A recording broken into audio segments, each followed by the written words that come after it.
जय माँ काली, जय भैरव बाबा। मैं पूनम नेगी हूँ, एस्ट्रोलॉजर, माँ काली हीलर हूँ। माँ की असीम अनुकंपा से मैं लोगों का भला करती हूँ।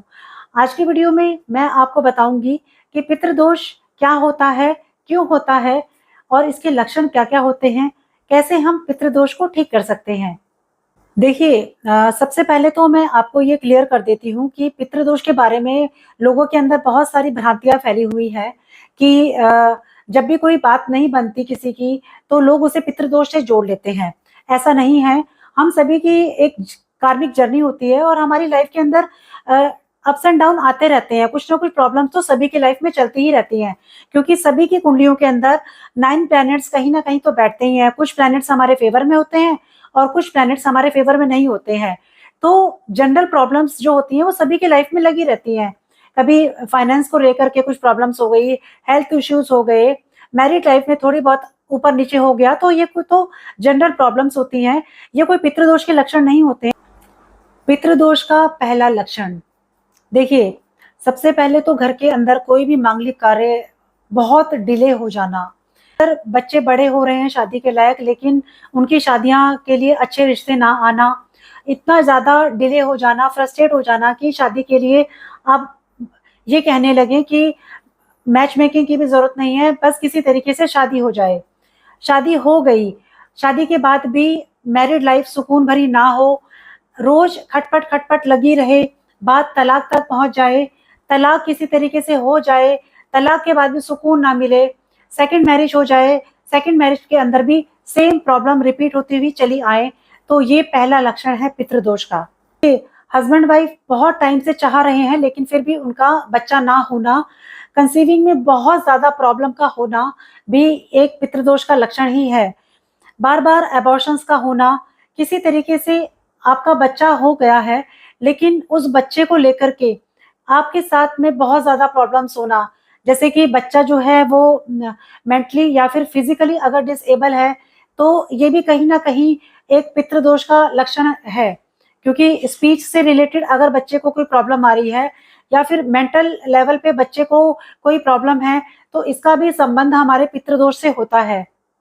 मान लीजिए आपकी कोई एंसेस्ट्रल प्रॉपर्टी है जो बहुत टाइम से किसी कोर्ट केस में अटक गई हो, या फिर किसी भी तरीके से उसकी सुनवाई ना हो रही हो, आपस में जो भी फैसला हो रहा हो उस प्रॉपर्टी को लेकर के भाइयों की बिल्कुल भी उसमें ना बन रही हो, जो भी उस प्रॉपर्टी के हकदार हैं वो किसी भी तरीके से उसके जो फैसला है उसमें सहमत ना हो रहे हो और उस प्रॉपर्टी को कोई भी भोग ना पा रहा हो, तो कई बार ऐसा भी देखा जाता है कि घर के अंदर सब कुछ हो, मैरिड लाइफ भी है, बच्चे भी है, पैसा भी अच्छा आ रहा है, लेकिन घर के अंदर सुकून नहीं है।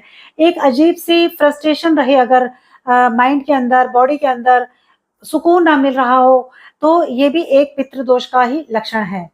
हमारे जो पूर्वज होते हैं ये हमारे पितृ कहलाते हैं। अब हमसे जो पीछे की पीढ़ियां चली गई हैं, उनमें से अगर कोई पीढ़ी दुखी होकर के गई है, तो ये एक दोष बन जाता है और ये हमारी पीढ़ी दर पीढ़ी जो है कैरिड फॉरवर्ड होता रहता है। क्योंकि मान लीजिए कि हमारे जो फादर हैं उन्हें कोई क्रॉनिक डिसीज है, अगर वो उसको क्योर नहीं करेंगे, परहेज नहीं करेंगे, उसका मेडिकेशन नहीं लेंगे, तो वो जो डिसीज है वो आगे भी जीन्स में ट्रेवल होते होते कैरिड फॉरवर्ड होती रहती है। इसी तरीके से पितृदोष भी आगे की जो जीन्स है उनमें कैरिड फॉरवर्ड होता रहता है और ये हमें कुंडली के अंदर भी क्लियरली दिखाई दे जाता है। हमारे पितृ जो होते हैं वो हमारी रूट्स होते हैं। जैसे कि एक ट्री होता है तो उसके नीचे जो जड़ें होती हैं, तो वो पेड़ जो पूरा फल फूल रहा होता है वो उन जड़ों से ही फल फूल रहा होता है। अगर जड़ों के अंदर ही कोई फंगस लग गई, बीमारी हो गई, तो पूरे का पूरा पेड़ सूख जाएगा। अगर हम पत्ते पत्ते साफ करते रहे तो पेड़ हरा भरा नहीं रहेगा, हमें जड़ों को ही पोषण देना पड़ेगा, तभी जाकर के वो पेड़ जो है हरा भरा हो पाएगा। क्योंकि न्यूट्रिशन जो है वो हम जड़ों में ही डालते हैं, खाद जो है हमेशा जड़ में डाली जाती है और वो हर पत्ते तक पहुंचती रहती है। इसी तरीके से जब हम अपने पितरों को खुश करेंगे, अपनी रूट्स को हम जो है हेल्दी बनाएंगे, तब कहीं जाकर के पूरा पेड़, हमारा जो फैमिली ट्री है वो हरा भरा हो पाएगा। जब पितृपक्ष आते हैं तो हमें अपने पितरों के लिए जो भी शास्त्रीय विधान में लिखा गया है कि उनके लिए तर्पण करना है, उनके लिए जो भी हमें भोग रखना है, तो उनका आह्वान हमको करना होता है कि आइए पितृदेव, इनका भोग आप लगाइए। ये तो एक शास्त्रीय विधान है, ये हम सभी को उनके लिए करना चाहिए, क्योंकि वो हमारे एंसेस्टर्स हैं और हमारा ये दायित्व है उनके लिए करने का।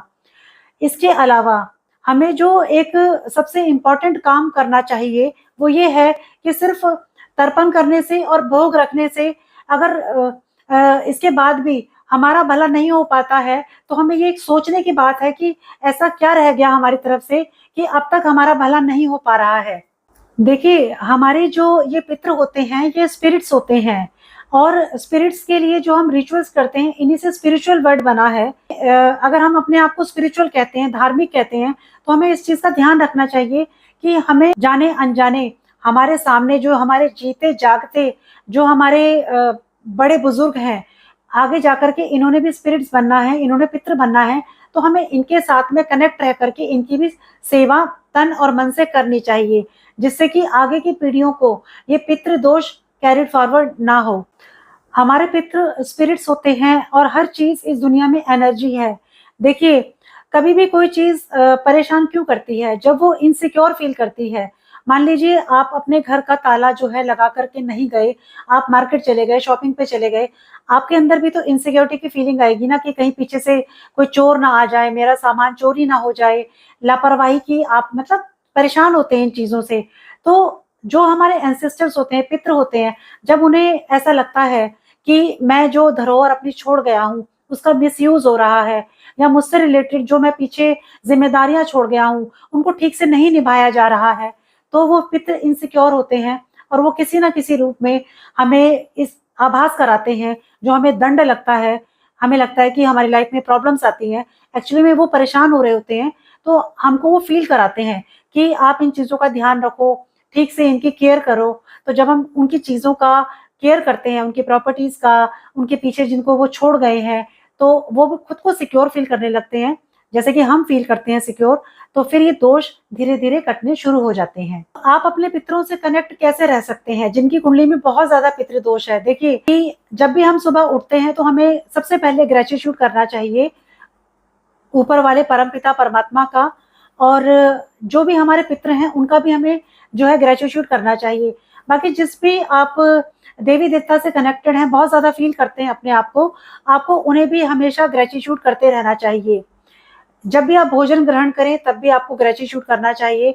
सोने से पहले भी आपको ग्रैटिट्यूड फ़ील करना चाहिए, उनका आभार करना चाहिए अपने पितरों का, देवी-देवताओं का, क्योंकि ये पितृ ही हैं जिनके कारण आप इस दुनिया में आए, उनकी धरोहर आप भोग रहे हैं, उनका सरनेम लेकर के आप आगे चल रहे हैं। आप उनका सरनेम लेकर के बड़े रौब से कहते हैं कि ये मेरा सरनेम है। उनकी जो भी एंसेस्ट्रल प्रॉपर्टीज़ आपके पास में हैं, उनको आप भोग रहे हैं, तो उनको आपको ग्रैटिट्यूड की फीलिंग हमेशा रखनी चाहिए। इस तरह से अगर आप उनसे कनेक्ट रहते हैं, तो बहुत जल्दी ही आप उनके पितृदोष से जो है निवारण पा सकते हैं। इस वीडियो को आप ज़्यादा से ज़्यादा लोगों तक शेयर करें। अगर किसी की लाइफ में इस तरह की कोई प्रॉब्लम्स आ रही है और इस वीडियो को देख कर के अगर उनकी लाइफ में थोड़ा-सा भी ट्रांसफॉर्मेशन हो पाया, तो मैं सोचूँगी कि मेरी ये वीडियो जो है सफल रही। आप अगर चैनल में पहली बार आए हैं तो चैनल को सब्सक्राइब ज़रूर करें, जिससे कि आने वाली वीडियो के नोटिफ़िकेशंस आपको टाइम से मिल सकें और आप कोई भी वीडियो मिस ना करें। आज की वीडियो में बस इतना ही। जय माँ काली, जय भैरव बाबा।